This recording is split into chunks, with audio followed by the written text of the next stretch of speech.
Assalamualaikum warahmatullahi wabarakatuh. Puji syukur kehadirat Allah SWT atas segala rahmat dan karunia-Nya sehingga kita masih diberi kesempatan untuk menuntut ilmu. Salawat serta salam semoga selalu tercurahkan kepada Nabi Muhammad SAW sebagai teladan dalam kehidupan. Halo teman-teman, pada kesempatan sebelumnya kita telah mempelajari materi tentang pernikahan. Setiap orang yang menikah pasti akan mengharapkan rumah tangganya yang selalu harmonis, langgeng, dan juga bahagia. Namun, masalah terkadang muncul dalam kehidupan rumah tangga. Permasalahan tersebut terkadang bisa diselesaikan bersama-sama sesuai dengan ketentuan syariat Islam. Namun, tak jarang penceraian atau talak harus menjadi solusi yang terakhir dalam mengatasi permasalahan yang sedang melanda.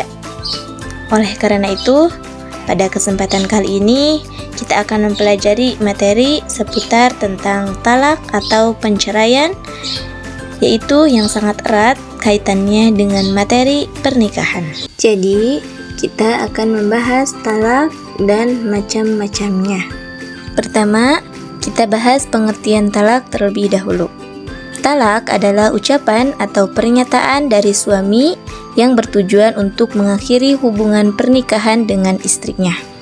Dalam Islam, talak itu memang diperbolehkan, tetapi bukan sesuatu yang dianjurkan dan dibenci oleh Allah, yang artinya talak bukan hanya pilihan yang utama, melainkan jalan yang terakhir ketika rumah tangga sudah tidak bisa dipertahankan lagi.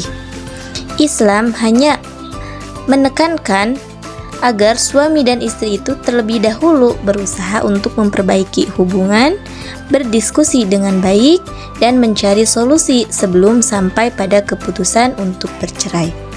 Islam mengatur talak dengan sangat jelas agar tidak dilakukan secara sembarangan.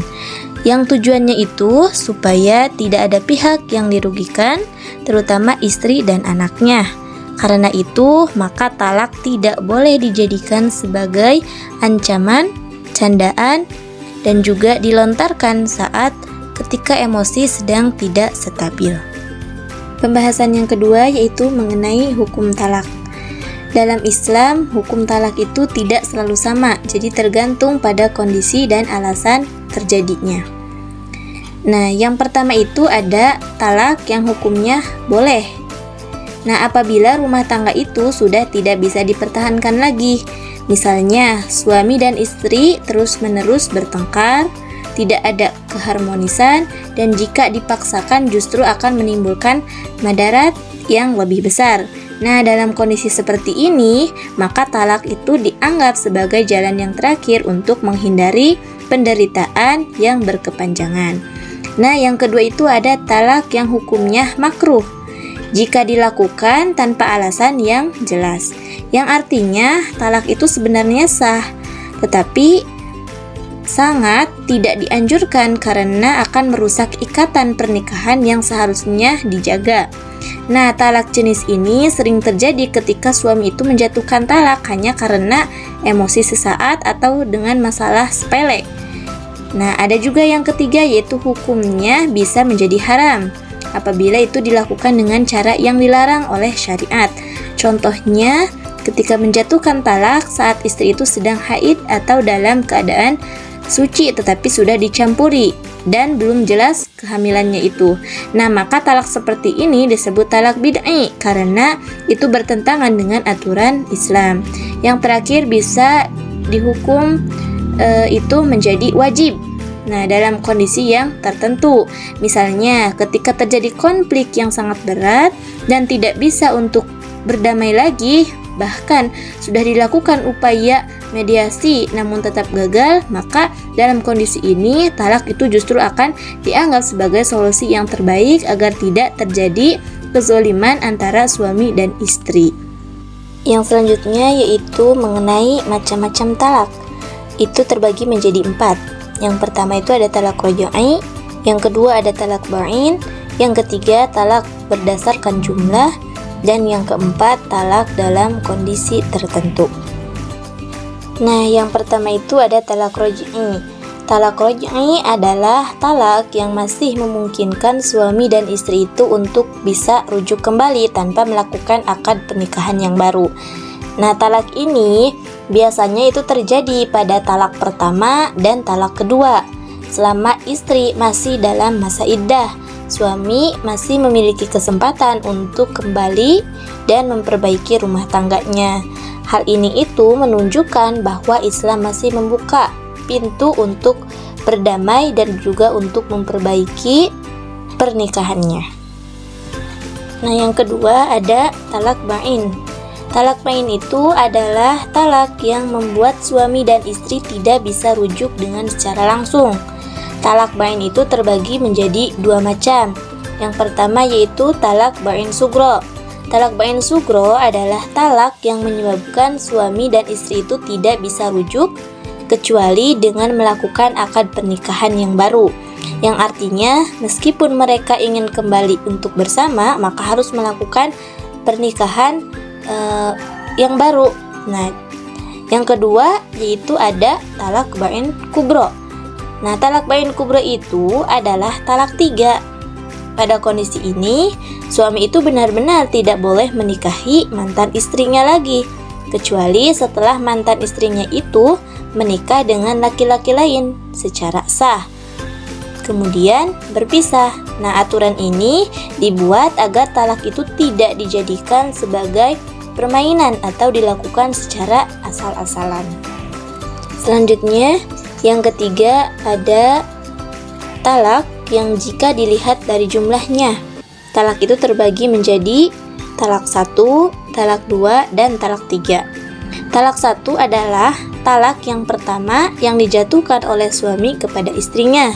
Talak ini masih termasuk talak roj'i, yang artinya suami itu masih memiliki kesempatan untuk rujuk kembali kepada istrinya selama istrinya itu masih dalam masa iddah tanpa harus melakukan akad pernikahan baru.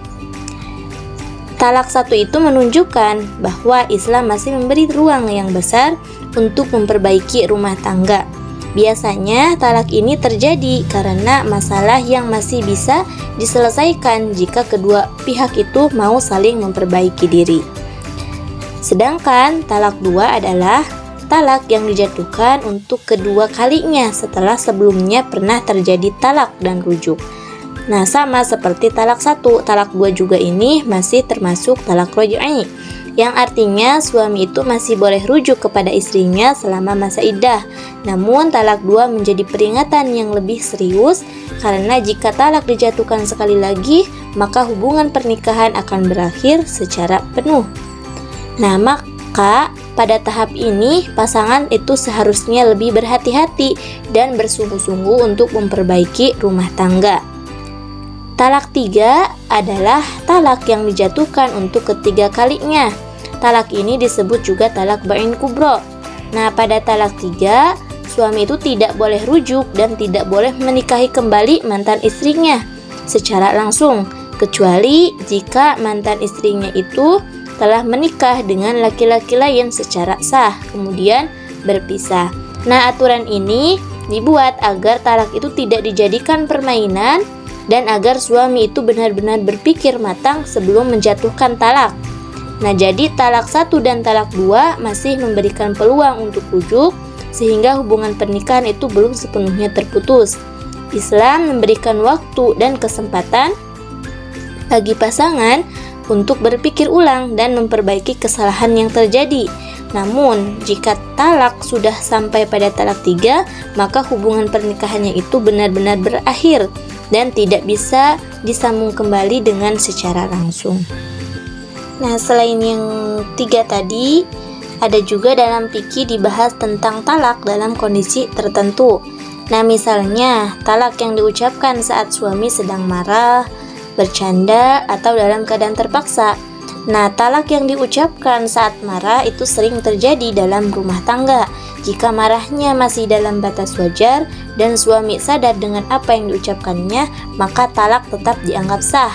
Namun, jika marahnya sudah sangat berat hingga membuat suami itu tidak sadar atau kehilangan kendali, maka para ulama berbeda pendapat mengenai keabsahan talaknya itu.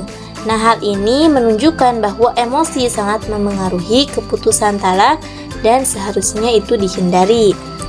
Talak ketika diucapkan dengan maksud bercanda itu tetap dianggap sah dalam Islam. Hal ini karena talak termasuk perkara serius yang tidak boleh dijadikan bahan main-main. Nah, dari sini dapat dipahami bahwa ucapan talak memiliki konsekuensi yang besar meskipun tidak diniatkan dengan secara sungguh-sungguh. Nah, ketika juga talak yang diucapkan itu karena paksaan, misalnya karena ancaman atau tekanan yang berat. Nah, ini menjadi perbedaan pendapat di kalangan ulama. Sebagian ulama berpendapat bahwa talak dalam kondisi terpaksa itu tidak sah karena tidak dilakukan dengan kerelaan. Hal ini menunjukkan bahwa Islam itu sangat mempertimbangkan niat dan kondisi seseorang dalam menetapkan hukum talak. Ada juga di dalam talak dalam kondisi tertentu itu ada juga talak sunni. Nah, talak sunni adalah talak yang dilakukan sesuai dengan tuntutan syariat Islam, baik dari segi waktu maupun caranya. Nah, talak ini itu dijatuhkan ketika istri dalam keadaan suci, belum dicampuri pada masa sucinya tersebut, dan talaknya itu dijatuhkan dengan satu kali. Nah, cara ini dianggap benar karena tidak menimbulkan kerugian bagi istri dan tidak menimbulkan juga kebingungan dalam masa iddah. Nah, talak sunni juga menunjukkan bahwa Islam itu sangat berhati-hati dalam mengatur penceraian.